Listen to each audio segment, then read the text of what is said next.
Welcome to another video. If you want to change your iPhone speaker, I will tell you how to repair it. Power off the iPhone. Ensure the device is powered off to prevent any electrical hazards during the repair. Remove screws.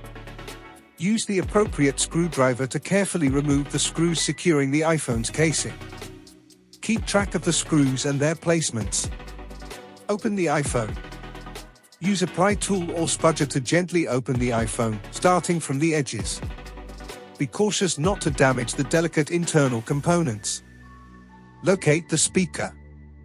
Identify the speaker component within the device. Refer to the iPhone 14 teardown guide for precise details on the speaker's location. Disconnect battery.